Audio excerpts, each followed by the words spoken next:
Prabowo bikin asing merinding. Indonesia bukan lagi kuli di negeri sendiri. Sejarah baru. Bank emas dan deposito devisa wajib 100%. Kalau masih ada yang meremehkan Prabowo, mungkin mereka lupa bahwa lelaki ini tidak main-main dalam mengembalikan kedaulatan ekonomi Indonesia. Tanggal 17 Februari 2025, Presiden Prabowo menandatangani peraturan pemerintah nomor 8 tahun 2025 yang akan membalikan arus uang yang selama ini bocor ke luar negeri. Intinya, setiap dolar hasil ekspor sumber daya alam Indonesia harus parkir di dalam negeri selama 12 bulan. Artinya, Indonesia tidak lagi menjadi lumbung duit gratisan bagi bank-bank asing. Bayangkan, selama ini triliunan rupiah dari ekspor tambang, perkebunan, dan perikanan langsung nyelonong ke luar negeri. Indonesia cuma kebagian remah-remah. Tapi sekarang, 80 hingga 100 miliar dolar Amerika Serikat akan tetap berputar di sistem keuangan nasional. Ini bukan angka main-main. Dan yang bikin asing makin panas dingin, Indonesia akan punya bank emas. Sebelumnya, emas dari bumi pertiwi kita lebih banyak mengalir keluar. Kita nambang, kita kerja keras, tapi emasnya masuk ke sistem keuangan negara lain. Kita akan bentuk bank emas. Jadi selama ini kita tidak punya bank untuk emas kita. Tidak ada di Indonesia. Jadi emas kita banyak tambang dan mengalir ke luar negeri. Kita ingin sekarang punya bank khusus untuk emas di Indonesia. Insya Allah kita akan resmikan tanggal 26 Februari. Ini saya kira pertama kali ya di Republik kita. Kita terus akan perbaiki penghapusan buku tagih utang macet bagi UMKM. Tentunya juga ada kebijakan internasional kita, yaitu bahwa Indonesia bergabung ke BRICS. Sudah dinyatakan bahwa kita diterima di BRICS, ya ini sedang prosesnya, transisinya sedang berjalan. Sekarang, Prabowo bilang cukup. Bank emas akan diresmikan 26 Februari 2025 sebagai tonggak sejarah kedaulatan ekonomi Indonesia. Lama sekali kita dianggap sebagai penonton di negeri sendiri. Sumber daya ada, tapi kontrolnya di tangan asing. Uangnya lari keluar. Pemerintah sebelumnya terlalu santun dengan kepentingan global. Sekarang, Prabowo justru menantang. Asing pasti panik. Investor global pasti lagi bisik-bisik, Indonesia mulai liar. Tapi rakyat harusnya tepuk tangan. Kalau ada yang tanya kenapa baru sekarang? Jawabannya simple. Karena sekarang Indonesia punya nyali. Dulu kita mungkin tunduk pada tekanan global. Sekarang, Prabowo mengajarkan bahwa Indonesia harus berani menentukan nasibnya sendiri. Kalau asing marah, biar saja. Mereka sudah terlalu lama mengangkangi ekonomi kita. Prabowo bukan cuma bicara soal devisa dan emas. Dia langsung tancap gas dengan kebijakan konkret. Kenaikan UMP, buruh akhirnya menikmati kenaikan gaji yang layak. Pencairan THR lebih awal, ASN dan pekerja swasta bisa senyum lebar. Bansos digelontorkan, bukan sekadar janji tapi eksekusi nyata. Diskon tol, tiket pesawat dan belanja. Ramadan jadi lebih murah, mudik lebih ringan. Dana investasi nasional. Danantara, konsolidasi BUMN, biar lebih kuat melawan dominasi asing. Penghapusan utang UKM, ekonomi rakyat kecil didorong, bukan dicekik. Pembangunan 3 juta rumah murah, rakyat bisa punya rumah tanpa mimpi buruk, KPR mencekik. Dan masih ada sederet langkah lainnya.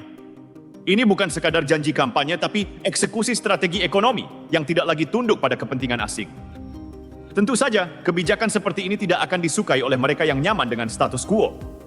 Yang biasa dapat untung dari kebocoran devisa, pasti bakal cari celah untuk menggoyang.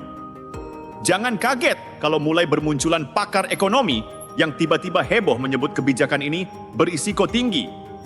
Atau politisi yang mulai memelintir bahwa ini akan membuat investor kabur. Sejak kapan kemandirian ekonomi dianggap sebagai ancaman? Bagi yang masih sibuk meremehkan, mungkin mereka belum sadar bahwa Indonesia sudah berubah. Era kuli di negeri sendiri sudah selesai. Dengan kebijakan ini, Prabowo tidak hanya bicara soal ekonomi, tapi soal kedaulatan. Bukan lagi sekadar stabilitas, tapi kontrol penuh. bukan lagi mengikuti arus global, tapi menjadi arus baru. Dan sekarang kita tinggal melihat siapa yang mendukung Indonesia berdaulat dan siapa yang justru membela kepentingan asing. Pilihannya jelas. Indonesia bangkit atau terus jadi budak global. Indonesia sedang menghadapi tekanan besar dari berbagai pihak, baik dari luar maupun dalam negeri. Kebijakan yang membuat Indonesia lebih mandiri ternyata membuat banyak pihak ketar-ketir. Mereka mulai memainkan propaganda, menekan ekonomi, dan menggiring opini publik agar rakyat takut. Tapi Indonesia bukan lagi negara yang bisa ditekan seenaknya. Di video ini kita akan membahas bagaimana kekuatan asing berusaha menggagalkan kebijakan ini. Siapa saja elite dalam negeri yang mulai panik. Fakta versus propaganda yang sedang dimainkan di media. Kenapa Indonesia tidak akan mundur dari perjuangan ini? Tonton sampai habis dan bagikan pendapatmu. Apakah kita harus tetap maju atau tunduk pada tekanan? Mari kita bicara fakta. Indonesia bukan lagi anak bawang di Asia.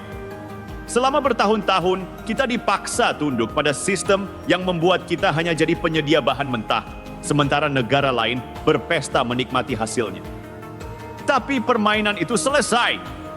Di bawah kepemimpinan Presiden Prabowo, Indonesia mengambil langkah revolusioner yang mengguncang Asia dan membuat Barat mulai berkeringat. Ada yang pura-pura tidak paham? Biar saya jelaskan dengan tajam, tanpa basa-basi. Selama ini, ekspor tambang kita menghasilkan miliaran dolar, tapi uangnya malah parkir di bank asing. Singapura, Hong Kong, Swiss, mereka berpesta dengan devisa kita, sementara rakyat kita cukup puas dengan janji manis pertumbuhan ekonomi yang katanya naik.